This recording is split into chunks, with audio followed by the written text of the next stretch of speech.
Ok អញ្ចឹងអ្នកនរគ្នាខ្ញុំនឹងមកបង្ហាញពី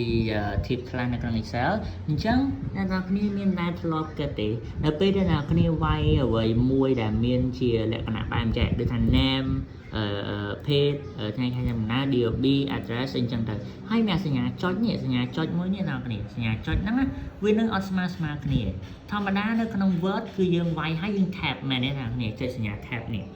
tab នេះមែនទេប៉ុន្តែនៅក្នុង Excel យើង tab អត់បានទេអញ្ចឹងវាអាចវាយប្រើស្មើ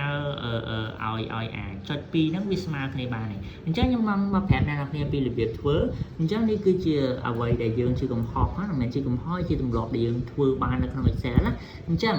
នៅក្នុងនេះ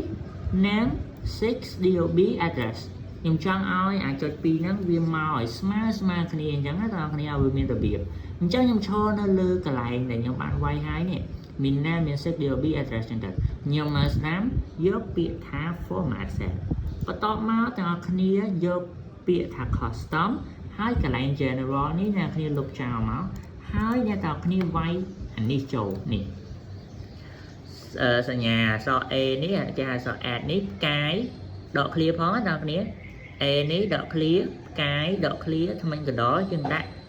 ចុចពីនៅកណ្ដាលមកហើយយើងបិទថ្មិញកណ្ដុរវិញអញ្ចឹងខ្ញុំសូមផាសអាហ្នឹងចូលមកបន្តិចខ្ញុំព្យួរវាយនេះគឺខ្ញុំវាយវាហើយបន្ទាប់មកអ្នកគ្នាចុចពាក្យថា OK អញ្ចឹងកន្លែងដែលអ្នកគ្នាបានវាយមិញហ្នឹងវានឹងចេញសញ្ញាចុច2មកឃើញទេអ្នកគ្នានេះសញ្ញាចុច2មកស្មើគ្នាស្អាតតែម្ដងអត់ដូចអ្វីដែលយើងសតធ្វើពីមុនទេ